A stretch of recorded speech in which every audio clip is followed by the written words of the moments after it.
하나님이 약속하신 것을 반드시 지키시는 분이십니다. 아무리 세상에 홍수 같은 혼돈이 있고 폭풍 같은 고난이 닥치고 망망대해를 떠돌아다닌 듯한 그런 두려움이 있을지라도 그것들을 얼마나 잘 견디는가 하는 것은 내가 하나님의 약속을 어떻게 기억하고 신뢰하고 있는가에 따라 결정되어지는 겁니다. 그런데 약속에서 중요한 것은 약속의 내용이 아닙니다. 이 약속은 누구랑 했느냐 하는 그 약속의 주체가 중요합니다. 하지만 우리는 이 약속의 주체보다는 약속의 내용에 우리의 마음을 빼앗길 때가 많습니다. 큰 몫을 챙겨주겠다라고 하는 그 약속에 사로잡혀가지고 그 약속을 체결한 사람이 사기꾼인 줄 모르고 손해를 보고 어려움을 당하는 경우가 있습니다. 설교를 준비하는 중에 누군가에게서 전화가 걸려왔습니다. 대답할 기회도 주지 않고 이렇게 말하는 겁니다. 고객님, 3천만 원만 준비하면 3천만 원만 투자하면 매달 꼬박꼬박 수십만 원씩 받을 수 있는 특별한 금융 상품이 있는데 이 특별한 기회를 놓치지 마시기 바랍니다. 관심 없습니다. 무슨 말씀입니까? 이렇게 좋은 기회는 다시 없습니다. 다들 이런 상품에 가입을 못해서 그러는데 왜 돈 생기는 게 싫습니까? 돈이야 좋죠. 그런데 그 특별한 상품이 문제가 아니라 문제는 전화하신 분이 제가 누군지를 잘 모른다는 거죠. 전화를 끊겠습니다. 약속의 내용이 중요한 것이 아닙니다. 그 약속을 누가 했느냐 하는 것이 중요한 겁니다. 성경 말씀은 우리를 사로잡는 것들이 육체의 정욕, 안목의 정욕, 이생의 자랑이라고 말씀합니다. 이런 것들을 경계하고 조심하라고 하는 그 이유는 우리를 행복하게 해줄 것처럼 보이는 그 약속들이 사실 우리의 눈을 멀게 만들고 우리에겐 참 매력적이라는 것입니다. 하지만 그 약속의 주체가 누구인가 하는 것, 그것을 이제 우리가 먼저 알아야 하겠다라는 것입니다. 우리 눈에 보이는 것은 전부가 아닌 것을 우리가 알아야 됩니다. 우리의 눈에 보이는 것, 그 뒤에 도사리고 있는 악한 세력이 있다는 것을 영적인 우리 성도들은 우리의 영성이 깨어 있으므로 그것을 우리가 깨닫고 또 발견할 수 있기를 축원드립니다. 새 술은 새 부대라는 말이 있습니다. 유대주의자들은 바울이 갈라디아 교인들에게 전해준 이 그리스도의 복음에 율법의 행위를 첨가하게 되어집니다. 유대주의자들은 이 그리스도의 복음을 변질시키고자 하는 겁니다. 하지만 하나님의 구원과 성령의 역사는 율법의 행위에 있지 않다라고 사도 바울은 강력하게 말씀을 합니다. 율법의 행위는 인간의 수고와 인간의 노력에 주안점을 두고 있는 겁니다. 곧 인본주의적인 신앙을 말씀하고 있는 겁니다. 그러나 구원과 믿음은 우리가 수고한다고, 우리가 노력한다고 얻을 수 있는 것이 아닙니다. 우리의 신앙은 인간이 주인이 되는 믿음이 아닙니다. 우리를 구원해 주신 예수 그리스도가 주인이 되어지는 믿음이 되어져야 되는 겁니다.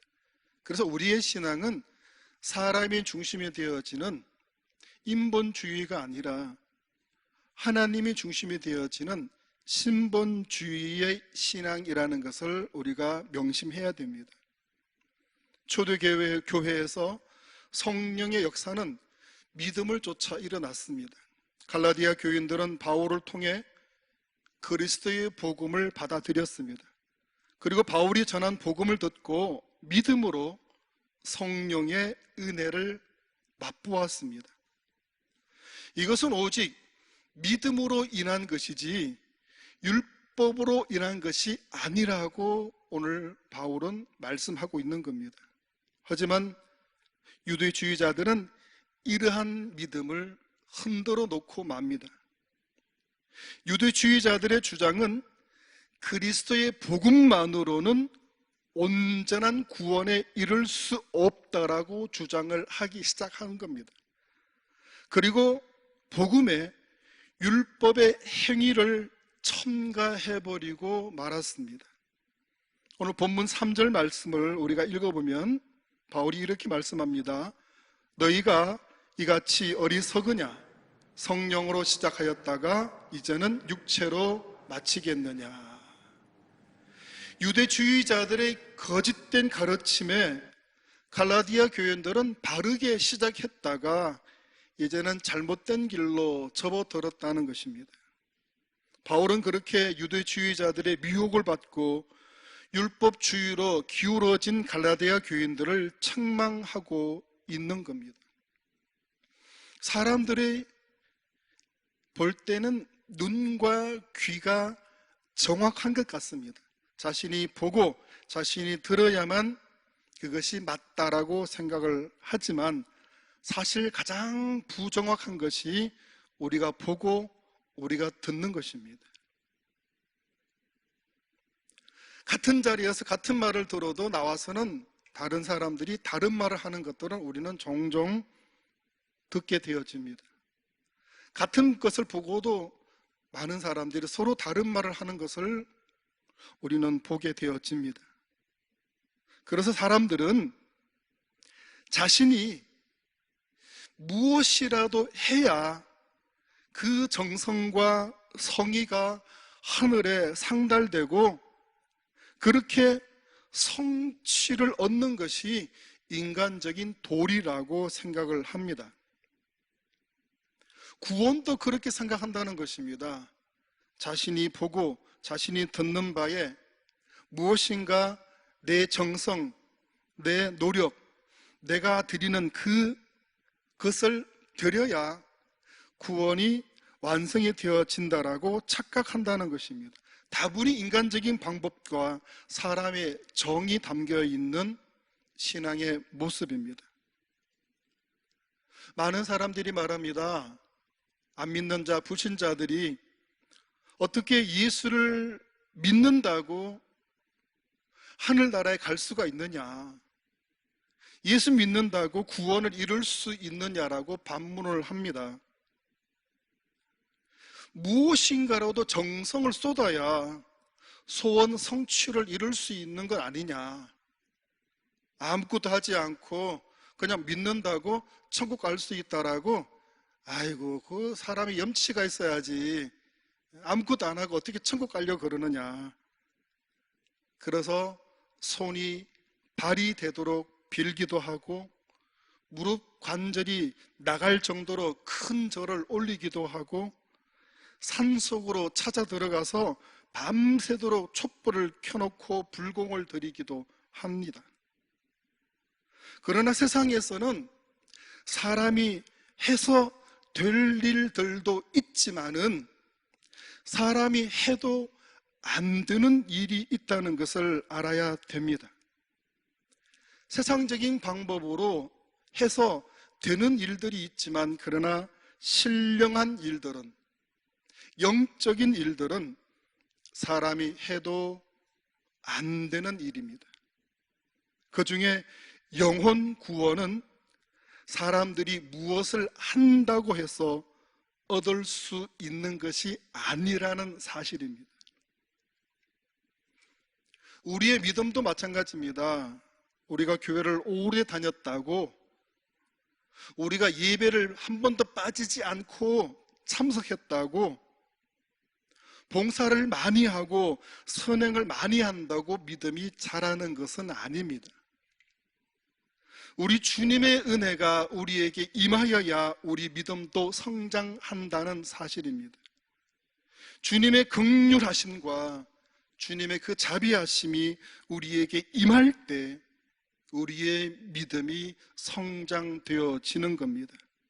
그래서 우리에게 주님의 은혜가 임할 수 있도록 우리는 간구를 해야 되는 겁니다. 우리를 긍휼히 여기시는 우리 주님의 자비하심이 있도록 우리의 마음이 은혜를 갈망하는 마음이 되어져야 되는 겁니다. 언제나 불평거리를 찾고 불만을 입에 달지 말고 모든 것에 범사에 언제나 항상 늘 감사할 수 있어야 됩니다. 어떤 것에도 주님의 은혜라는 사실을 우리가 마음속에 새기고 그것으로 우리가 감사하며 입으로 고백할 때 주님의 긍휼하심이, 주님의 자비하심이 우리 믿음을 성장케 해 주실 줄 믿으시기 바랍니다. 나에게 좋은 것만 주면 감사하고 내 마음이 불편하고 힘이 들고 어려운 것에는 불평불만한다면 절대로 그 믿음은 성장할 수가 없습니다. 그래서 우리에게 어떤 상황, 어떤 조건이라도 그것 때문에 일희, 일비하지 마시고 우리가 주님과 함께 한다는 것에 있어서 어떤 상황, 어떤 조건에서도 항상 기쁨과 소망을 잃어버리지 않는다면 그것이 우리에게는 은혜가 될 것이고 그 은혜를 아는 성도는 하루가 다르게 믿음이 성장할 줄로 믿으시기 바랍니다. 성령님은 어떤 사람에게 임하시겠습니까? 십자가에서 우리를 위해 죽으시고 부활하신 예수 그리스도의 복음을 믿는 자에게 성령님은 임하십니다. 성령님께서 믿는 자에게 오셔서 하나님을 아버지라 부르게 하시고 그리고 그 예수 그리스도를 전할, 복음을 전할 능력을 우리에게 부어 주시게 되는 겁니다. 갈라디아 교인들은 자신들의 경험을 통해서 이것을 잘 알고 있었습니다. 그들은 성령을 받기 위해서 어떤 특별한 의식을 행하였거나 종교적인 관습을 따르지 않았습니다. 어떤 율법의 행위도 하지 않았지만 그들에게는 성령 충만함의 역사가 일어났더라는 것입니다. 다르게 말하면 율법의 행위로 성령 충만함을 받는 것이 아니라는 말씀입니다. 사도 바울은 율법의 행위는 육체적인 일이라고 말씀하고 있습니다. 육체의 일이라는 것은 음행이나 우상 숭배와 같은 것을 말하는 겁니다. 자기 의를 자랑하고 자기 의를 의지하고 자기 의를 내세우는 것이 육체의 일입니다. 모든 그리스도인들은 복음을 믿음으로 이 성령이 우리에게 임하시게 되어지고 성령이 임하심을 통해서 우리는 하나님의 은혜 가운데 살아가게 되는 그런 성도가 된다는 것을 기억을 해야 될 줄로 믿습니다. 이전에 우리가 하나님과 원수가 되어서 그릇된 길로 가던 자들, 이런 자들이 바로 우리들이었는데 이런 우리들을 예수 그리스도로 말미암아 값없이 의롭다 인쳐 주셨습니다. 이 은혜를 우리가 기억하고 잊지 말아야 됩니다. 물에 빠진 사람을 건져줬더니 보따리 내어놓아라 하는 그런 신앙이 되어서는 안 된다는 말씀입니다. 멸망의 길로 가던 자들을 구원의 길로 이끌어줬더니 늘 교회 와서는 달라고만 합니다. 이것 달라 저것 달라, 그거 안 주면 불평하고 불만하고 토라지고 교회 안 나온다라고 이야기하고, 그렇다면 과연 그것이 은혜 충만한, 성령 충만한 믿음으로 자라날 수가 있겠느냐 하는 것입니다. 우리는 받은 은혜를 잊지 말고 감사할 줄 아는 그런 믿음의 성도들이 될 수 있기를 바랍니다. 오늘 갈라디아 교인들처럼 구원을 받기 위해, 성령을 받기 위해 어떤 인간적인, 어떤 율법적인 행위를 더하는 육체에 거하는 자들이 되지 말기를 바랍니다. 그래서 믿음 생활은 은혜를 알고 범사에 감사할 줄 아는 것이 신앙의 시작입니다. 그것이 신앙의 기본입니다. 세상에서는 내가 할 수 있는 것도 있지만 내가 하지 못하는 것, 그것은 바로 신령한 일이고 그것은 바로 영적인 일인데, 우리는 그 영적인 신령한 일에 벌써 은혜를 받은 자들이라는 사실을 꼭 기억하시고, 이런 나에게 주어진 그 모든 것들은 하나님께서 주신 것이, 그것으로 우리가 감사할 줄 안다면 우리는 은혜를 알고 우리 믿음이 자라나는 그런 신앙이 되어질 줄로 믿습니다. 이전 교회에 한 안수 집사님이 심장 수술을 한 적이 있습니다. 그래서 신방을 갔는데 그분의 간증으로 도리어 제가 큰 은혜를 받은 적이 있었습니다. 그 집사님이 저에게 이렇게 물어보는 겁니다. 목사님, 숨 쉬는 게 얼마나 감사한지 아십니까? 숨 쉬는 게 얼마나 감사한지 아십니까? 그러길래 숨 쉬는 게 뭐 당연하지, 뭐 그게 감사가 뭐가 있노? 당연한 건데. 그렇게 혼자 생각하고 있는데 그분이 하는 말이, 자신이 심장이 좋지 않아 가지고 수술을 받고 이제 회복실로 나와서 숨을 쉬는데 그렇게 고통스러울 수가 없다는 겁니다. 그동안 아무 생각 없이 숨 쉬고 호흡을 해왔는데 수술을 받고 나서는 숨을 한번 들이키고 내쉴 때마다 이 심장이 막 터지고 찢어질 듯한 그런 고통 때문에 숨 쉴 때마다 차라리 죽는 게 낫겠다, 죽는 게 낫겠다, 그런 생각으로 잠도 못 자고 한 3박 4일을 잠을 못 자고 숨 쉴 때마다 너무 고통스러웠다는 것입니다. 숨을 안 쉬고 싶었지만은, 너무 고통스러워서 숨을 안 쉬고 싶었지만은 숨을 쉬면서 눈물을 흘리면서 그렇게 드는 생각이 그동안 내가 얼마나 자유롭게 숨을 쉬었던가 하는 것에 대해서 감사가 나오더라는 것입니다. 그래서 자신은 숨 쉴 때마다 하나님께 감사를 드린다는 겁니다. 별로 공감이 안 가시죠? 남의 일이라. 근데 그것이 은혜입니다. 그게 은혜입니다. 우리도 우리에게 오늘 생명 주신 것부터 건강한 육신으로 오늘 우리가 다녔던 것 잘 먹고 소화 잘 시키고 배변 잘 하고 잠 잘 자고 숨 잘 쉬는 것까지, 이 모든 것에 있어서 감사할 줄 아는 것이 하나님의 은혜인 줄로 믿으시기 바랍니다.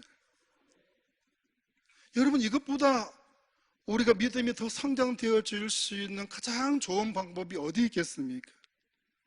우리는 일체의 모든 것들에 대해 감사하는 은혜의 신앙이 되어질 수 있기를 축원드립니다.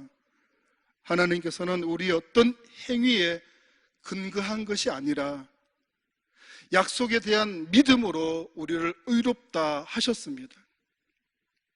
믿음으로 말미암아 의롭게 되는 것이 아브라함의 후손에게 주신 복입니다. 만약 우리가 아브라함과 같이 약속에 대한 믿음을 가지고 하나님께 나아간다면 하나님께서는 우리를 아브라함의 영적인 후손으로, 영적인 자손으로 인정해 주신다는 사실입니다. 사도 바울이 아브라함을 예로 들어서 믿음으로 말미암는 의에 대해서 말씀하는 이유가 있습니다. 아브라함은 율법이 만들어지기 전에 존재했던 이스라엘 유대인들의 조상입니다. 그렇기 때문에 아브라함은 어떤 율법의 행위를 통해 가지고 하나님께서 아브라함을 의롭다라고 인정받은 자가 아니라는 말씀입니다. 하나님은 오로지 아브라함의 믿음을 보시고 의롭다라고 인정해 주셨다라는 것입니다. 하나님이 아브라함을 부르시고 네가 알지 못하는 곳으로 내가 인도하겠다 했을 때 아브라함은 그게 진짜입니까? 그게 어떤 곳입니까? 그런 곳에 내가 간다면 무슨 조건이 필요합니까? 일체 그런 것들 묻지 않았어요. 그러면 얼마나 복을 받습니까? 그 복의 내용을 따진 것이 아니고 하나님이 말씀하셨으니 그곳이 어떤 곳이라도 내가 가리라. 네 아들 외아들 이삭을 바쳐라 그랬을 때 이거 바치면 어떻게 되는데요? 아들 바치면 다시 살려주실 겁니까? 이런 것을 묻지도 않고 따지지도 않고 하나님 말씀에 순종했다라는 것이죠. 약속의 내용이 아니라 그 약속의 주체가 누구냐에 따라서 아브라함이 믿고 따랐더니 하나님께서 그 아브라함을 의인이라고 인쳐 주셨다라는 사실입니다. 그래서 우리가 의롭게 되는 것은 우리 어떤 행위나 우리 어떤 율법을 지키는 것 때문이 아니라는 사실을 명심하실 수 있길 바랍니다. 하나님께서 우리에게 주신 모든 약속을 우리는 하나님을 보고 하나님을 믿는 믿음으로 나아갈 때 그 약속을 성취해 주시는 분은 오직 우리 하나님이라는 사실을 믿으실 수 있기를 바랍니다.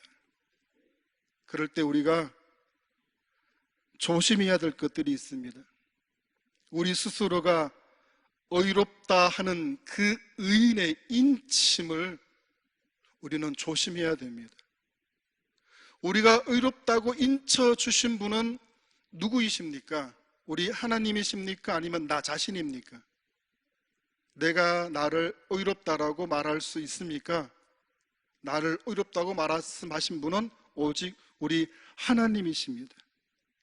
그래서 나를 의롭다 하신 분은 하나님의 은혜이지 그 은혜를 마치 내가 무엇을 해서 받은 것처럼 자랑하고 그것을 내가 떠벌리고 그것으로 내가 구원받았다라고 말할 수 없다는 사실을 잊지 마시기 바랍니다. 우리는 하나님 앞에서 언제나 우리는 부끄러운 죄인에 불과하다는 사실입니다. 내가 죄인임에도 불구하고 나를 구원해 주신 그 하나님의 영광, 그 하나님의 은혜를 우리가 자랑해야 될 것이지 내가 의인이야, 내가 우리 교회에 30년, 40년 다녔고 내가 우리 교회에 어떤 직분을 받았고 내가 우리 교회에서 무엇을 했고 그런 것으로 우리가 자랑할 것은 하나도 없다는 사실을 기억하실 수 있기를 바랍니다. 교회 오래 다녔다고 의인이 되는 것이 아닙니다. 교회에서 주인 행세하지 말아야 됩니다. 교회 투표로 직분자가 되었다고 의인이 되는 것이 아닙니다. 도리어 교회 권력자가 되지 않도록 조심해야 됩니다. 교회 헌금 많이 했다고 의인이 된 것이 아닙니다. 오히려 교회에서 갑질하는 자가 되지 않도록 조심해야 됩니다. 우리를 의롭다 하신 것은 하나님의 은혜입니다. 하나님의 사랑하심 덕분입니다. 우리는 하나님 앞에서 고개조차 들 수 없는 죄인이라는 사실을 잊지 마시기 바랍니다. 우리는 나를 결코 의인이라고 자랑할 수가 없습니다. 왜 그렇습니까? 이 구원은 내가 이룬 것이 아니기 때문입니다. 내가 이 자리에 와 앉아 있는 것은 내가 잘나서, 내가 무엇을 이루어서, 내가 무엇을 했기 때문에 이 자리에 와 있는 것이 아니고 전적인 우리 하나님의 은혜로 이 자리에 나와 있다는 사실을 우리가 잊지 말아야 합니다. 그래서 우리는 이 자리에 있는 것조차도 하나님의 은혜인 줄 믿으셔야 됩니다. 우리가 구원받은 것은 하나님의 선물입니다. 우리의 믿음은 하나님의 은혜입니다. 그렇기 때문에 우리는 늘 겸손한 마음으로 예수님처럼 낮아지는 자로서 주님의 종으로서 교회 생활, 믿음 생활 할 수 있어야 하는 겁니다. 우리가 잘못된 교리에 빠지면 하나님의 이름을 망령되게 일컬고 복음의 진리를 부인할 뿐만 아니라 많은 사람들을 멸망의 길로 인도할 수 있다는 사실을 무겁게 명심하실 수 있기를 바랍니다. 우리에게 성령님을 주시고 우리에게 구원을 주신 우리 하나님께로만 집중할 수 있는 우리의 믿음 생활 될 수 있기를 축원드립니다. 하나님께서 베푸시는 그 은혜를 깨닫고 오직 우리 주님께만 영광 돌리는 우리들의 신앙 될 수 있기를 주의 이름으로 간절히 축원드립니다. 우리 주신 말씀을 가지고 우리 같이 기도의 자리로 나아가도록